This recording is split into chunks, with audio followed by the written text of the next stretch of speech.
If you'd like to make your NFL games a little more interesting, you've come to the right place. It's the Even Money Podcast with Ross Tucker and Steve Fezzik. Yeah, Vegas, baby, Vegas. It is the Even Money Podcast presented by DraftKings Sportsbook, and it is playoff time in the National Football League. I'm Ross Tucker, former NFL offensive lineman, 5 teams, 7 years. Classic journeyman, as they say. Hit me up on social media. I got 2 games this weekend, actually. I will be in Buffalo Saturday night for the Bills and the Patriots. I'll be in the booth for that one. Steve Tasker on the sideline. And then Monday night, I will hit up my last NFL stadium that I've yet to be at in person, SoFi Stadium. On the sideline, Kurt Warner will be in the booth for the Rams and the Cardinals. Looking forward to both of those games. Check me out on social media at Ross Tucker NFL. That way you can see the press box food for both those games, among other things. You can always check us out at Ross Tucker Pod to see the highlight clips of all the other shows like the College Draft, Fantasy Feast, Business of Sports, and of course, the daily Ross Tucker Football Podcast. You can also check us out on YouTube, youtube.com/Ross Tucker NFL. And by us, I mean me and the star of this show, the great Steve Fezzik, the one and only at Fezzik Sports on Twitter, the only 2-time winner of the Super Bowl of professional football gambling, the Super Contest at the Westgate. Did I hear, by the way, Steve, that you got second place this year? Not in the Super Contest, but in another one of the tournaments, if you will. So think about like the World Series of Poker. There's the main event. That's the Super Contest. And then there's other gambling, sports betting contests, which would be like smaller events in the World Series of Poker. Here's my season win card. Green are winners. Red are losers. Pink are ties. 22, 7, and 3. Second place, $200 got me $6,500. Thank you. Wow. We'll $200 buy-in got you $6,500? Gotta love these big multiplayer tournaments, big payouts. 22, 7, and 1. And that got second? Somebody was better than that? Somebody was. Congratulations to them. You know what? I had the Raiders under, and that was the tiebreaker team. And I predicted only 6 wins for the Raiders, so I had no tie breaks whatsoever. Got it. Speaking of the Raiders, I'm upset we weren't able to get together when I was in Vegas. I think I was awake in Vegas for like 12 hours between when I landed after the FCS championship, went to bed, and then got up, watched football, did the game, and I barely made my red eye, Steve. That game going to overtime was not good. Literally my hamstrings hurt today from running from Allegiant Stadium to the Delano to the Uber through the airport. I don't run. I never run. It's like my hamstrings hurt, but I made it and recorded the Ross Tucker Football Podcast during my layover in Charlotte after sleeping like 2 hours on the red eye. But nobody cares about that. They care about our picks. Although, speaking of our picks, Steve, how about the fact that my dudes over at DraftKings are letting me boost some stuff now? They got Georgia to -2.5 plus 100 last night because I told them I liked Georgia, and that was awesome. And I know a lot of people took advantage of that because it was what? There was some place where it was still -3, but even if it was -2.5, it was still -110, right? Yeah, it was awesome. Most players could play it for $25. Some players have their accounts restricted, so it's a smaller amount. You know, my buddy Anthony Curtis runs the Las Vegas Advisor, and he has this amazing coupon book, if you will. And people make money gambling every year with it. Why? Because of the Ross Tucker Boost type of coupons. Let's think about this. You should be laying -2.5, like -$1.30, and you're getting it at even money. So if you would have wagered $25, you would have won gotten back less than 20 on Georgia. Here, getting back $25. It's like a coupon that pays an extra $5 or $6. Sounds totally trivial. You do those all year long. They add up, Ross. Right. It's like anything else, right? We're dealing in margins here. It's like Belichick. Any little edge you can get, and you stack little edge, little edge, little edge, little edge, little edge, little edge, and it becomes a big edge. Speaking of that, we got to get to the wild card games, but let's start with week 18. Steve, it was a great week. And in fact, it was almost a perfect week. The only team that blew it, which is hard to believe, was the Jets getting 16.5. That was my only loss. I was up 9 for the week. So I finished the regular season back in black, up 7 units. You were excuse me. You were up 5 units, Steve. So you finished the regular season up 58 units, which is incredible, obviously. But it's nice that we're both in black. Nice that we're heading into the postseason that way. Just to go over it like we always do, we both leaned Broncos. That was a real good lean because it finished up 28-24. I guess I leaned to the over as well, and that hit pretty easily also. Then Cowboys, Eagles. I just had a slight lean to the Eagles, not knowing who they would play, but thinking Minshew could keep it close. They didn't play anybody, 51-26. We both leaned Jags, Steve, getting the 15 points, and they win outright by 15. That's got to be one of the bigger swings I've heard of, a 30-point swing. Yeah, normally when you have an upset like that, it's because of a team looking past their opponent. That wasn't the case here. I mean, Indy had everything to play for. Really amazing. And it set up, after Pittsburgh won, a tremendous or unique situation on your game in Vegas. We'll talk about that shortly. Oh, man. Yeah, we will. All right. Steelers, Ravens. I had the Steelers getting 5.5. They won outright, 2 units. You leaned to the Steelers. Texans, Titans. I only put 1 unit on the Texans, getting 10.5. They lost by 3. Another winner. Then we get to Bengals, Browns. The Browns, when we talked last Tuesday, the Browns were getting 3 points. What was that? What was it by the time kick happened? Cleveland was laying 6 points at close. And, you know, if you watch the end of that Bengals-Kansas City game, Burrow, my leg, I can't feel my leg. It was not a shocker that Burrow chose not to play. So that was just an outstanding play. And then after Kansas City won on top of it, you know what? This game, Bengals couldn't get the number 1 seed anymore. And it showed they were a no-show at Cleveland. So we essentially got our listeners 9 points of closing line value. So it's one of the reasons why I highly recommend you listen or watch this show as soon as we post it, which is usually, 2:35-ish p.m. Eastern time, 11:35 a.m. Pacific time is usually when we post it on Tuesdays. We both had the Browns getting the 3 points for 2 units. They won, of course, outright by 5. Then we go Washington and the Giants. You leaned Giants, Steve. I went with Washington laying the 6.5 because the Giants are an absolute joke.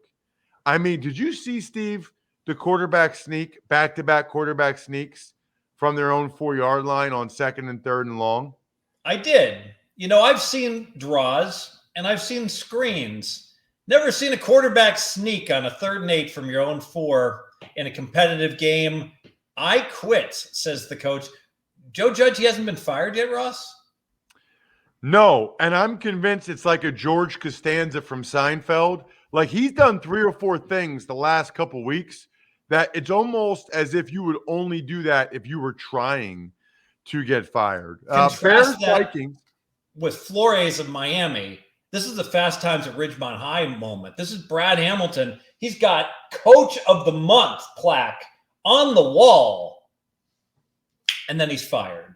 Incredible. That is crazy. Bears, Vikings, we had nothing. Packers, Lions, nothing, because I didn't think Goff was going to play, and then he did. I would have taken the Lions if I knew that. Jets, Bills, already referenced it. Just an absolute killer. Just a killer. I mean, that game was close the whole game. Somehow the Jets didn't cover. I lost 2 units there. I would have had an epic week. I would have been up 13 units for the week if it wasn't for that. Patriots, Dolphins was our second of 3 best bets. You put 3 units on it, which is basically like locking it up when you do that. I had 2 units on it. Dolphins were getting 7, Steve. They win by 9. The line never made sense. It didn't to me. By the way, this was my AFC game of the year. I just could not understand how a team, the Dolphins, that were 7-1, playing for a winning record, and they were dissing these guys like they wouldn't care at all for a game against the Patriots. Miami brought it, and there's just not that much separation. These two teams, Patriots are better, and the Patriots always stink in the heat and humidity down in Miami, and it showed. Then we've got Niners, Rams. We both leaned Niners getting 4.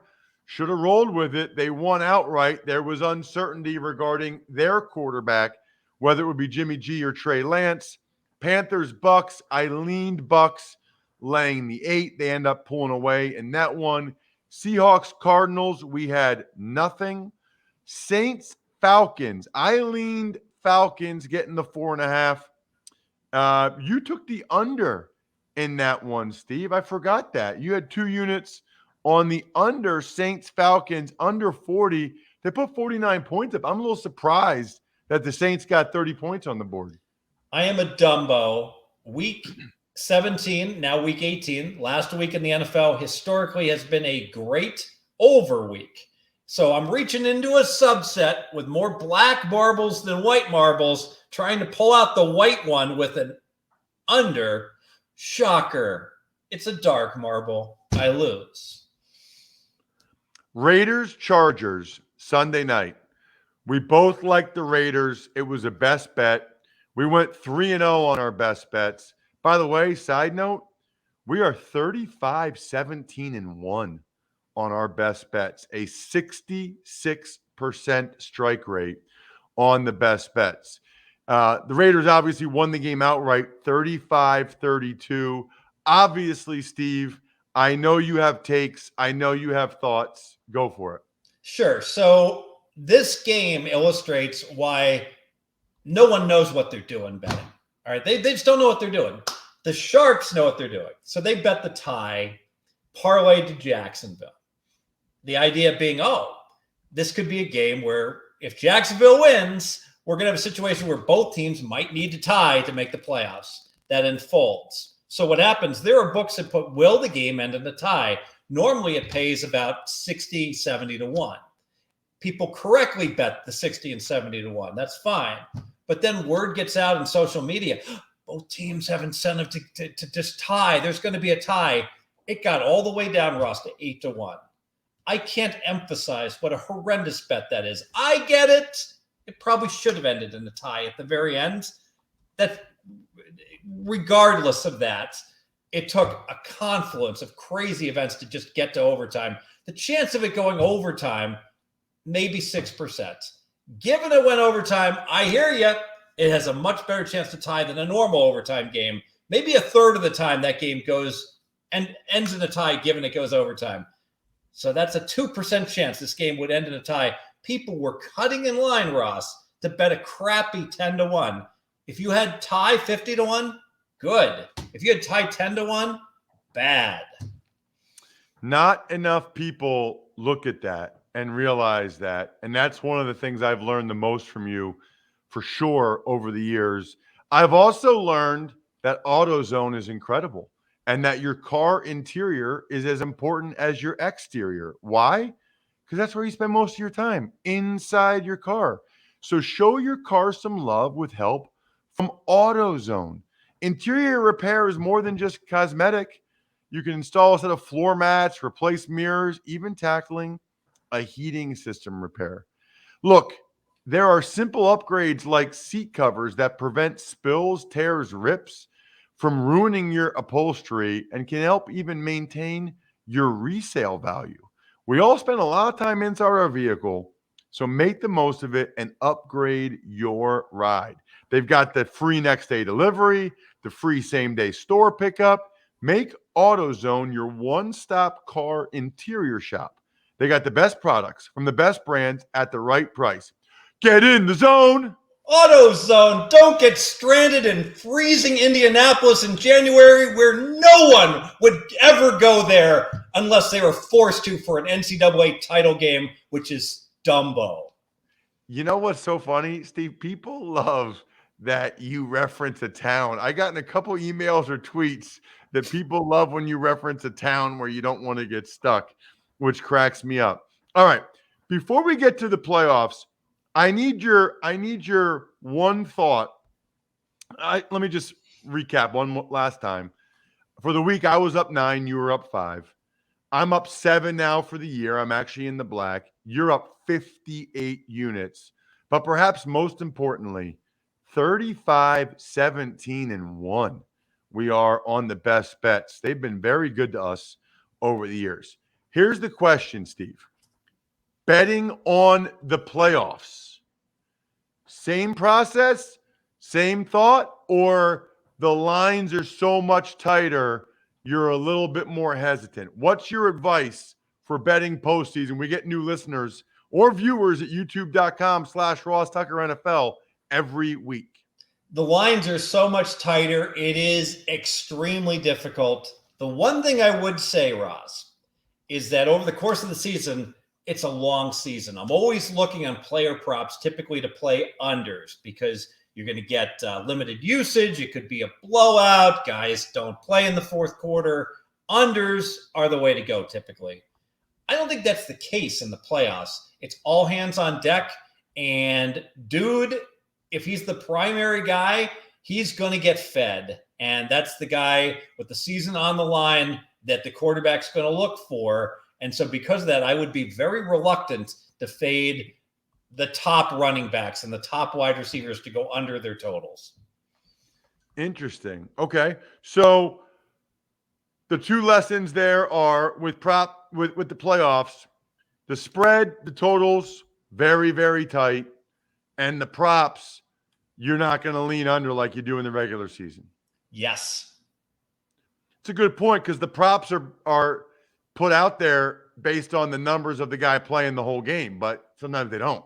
You're not going to see Chase go out there, get a couple catches, and then get healthy for the playoffs.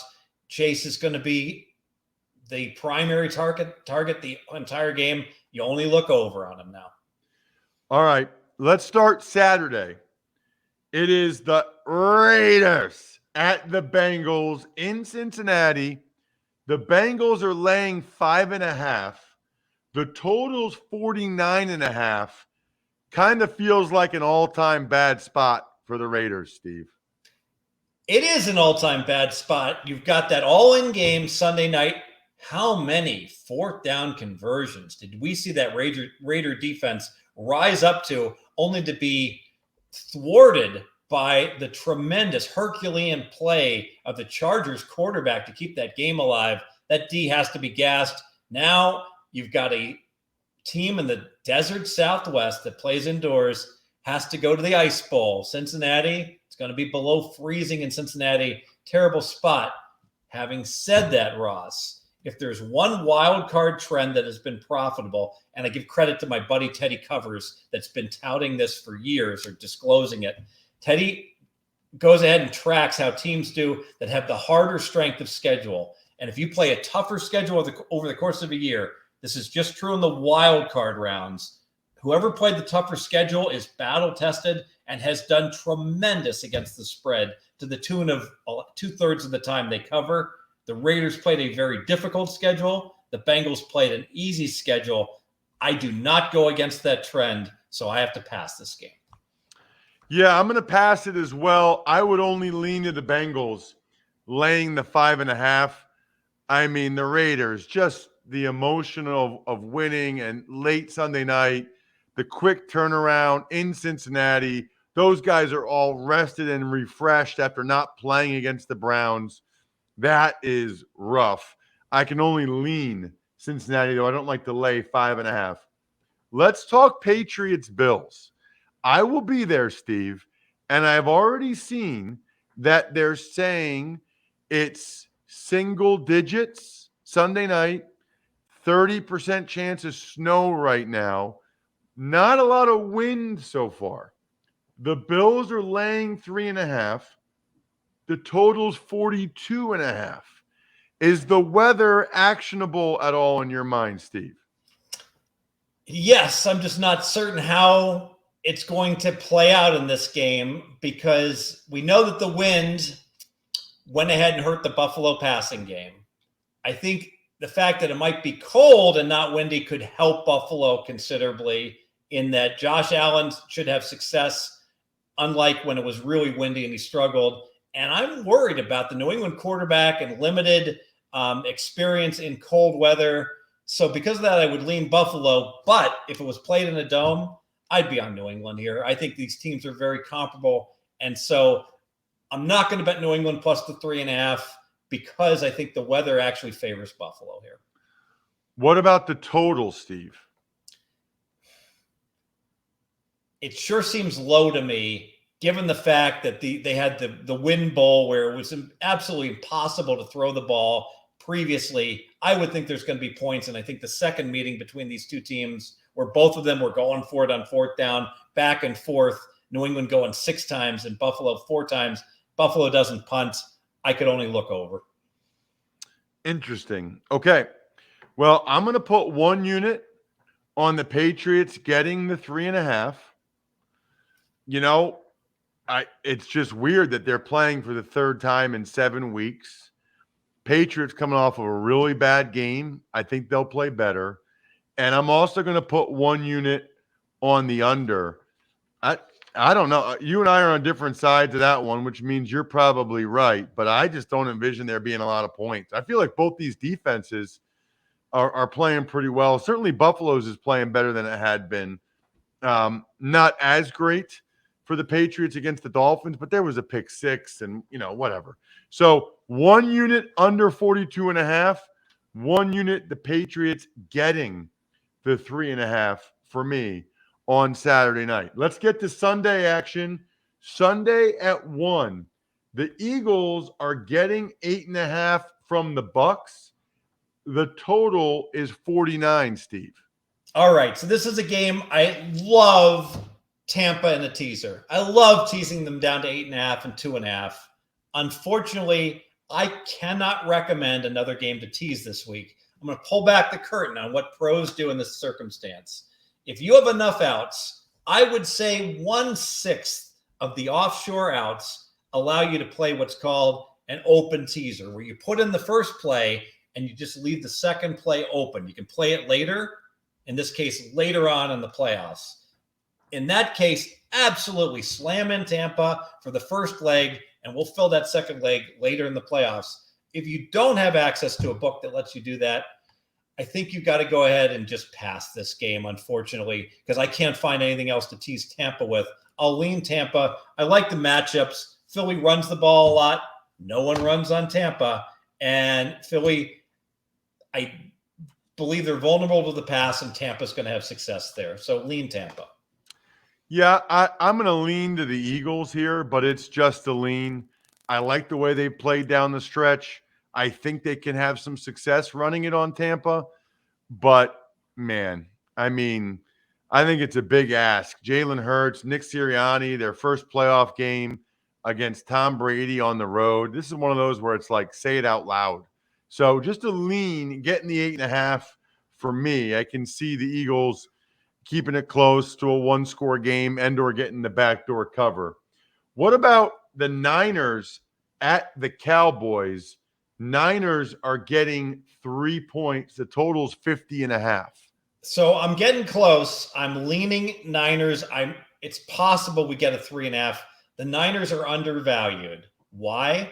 All the injuries that they had over the course of the season. I know Jimmy G is banged up, but he certainly looked capable. in the season finale. And you got Debo in there.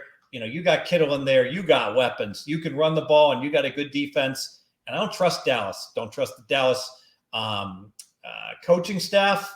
Don't trust the Dallas skill position players, specifically Zeke Elliott is nothing to speak of in terms of a running back. Dak has had hit and miss on some of his weeks. Strong lean Niners would be a big bet if I got 3.5. I'm all over the Niners. All over the Niners. That was an impressive win by them against the Rams, I thought. I don't really like what I've seen from the Cowboys. I'm not sure I totally understand they're playing their starters into the fourth quarter on Saturday night. Now, it was a tough game for the Niners, and certainly, those guys had to play in overtime, but I don't know, man. I'm taking the Niners. I think they have a great chance to win the game. 3.5 would be amazing. I will take the 3, 2 units, San Francisco getting the 3. That's my best bet of the weekend. What about the Steelers getting 12.5 in Kansas City on Sunday night? Total is 46, Steve. So the Steelers, they're no good. They have somehow played so far above their heads, their noses are going to bleed for weeks. Congratulations to them. Kudos to Big Ben finishing strong. They're going to get crushed.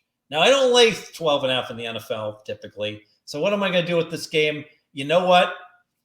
I'm going to take Kansas City first half -7, a number that ain't going to be there at kickoff because it's going to go higher because everyone's going to see what I see. Chiefs have a few things we're worried about, but the Steelers aren't even a playoff team. This is just, they're a below average team. Kansas City first half -7, 2 units. Wow. Okay. Interesting. Curious to watch that game. I could probably only just lean Pittsburgh there just for the total. I'm very impressed by the way that organization just never gives up. They never wave the white flag. It's impressive.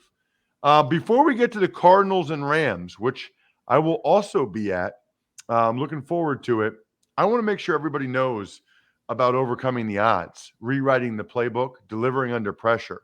The MVPs of small business lead their teams to victory all year long.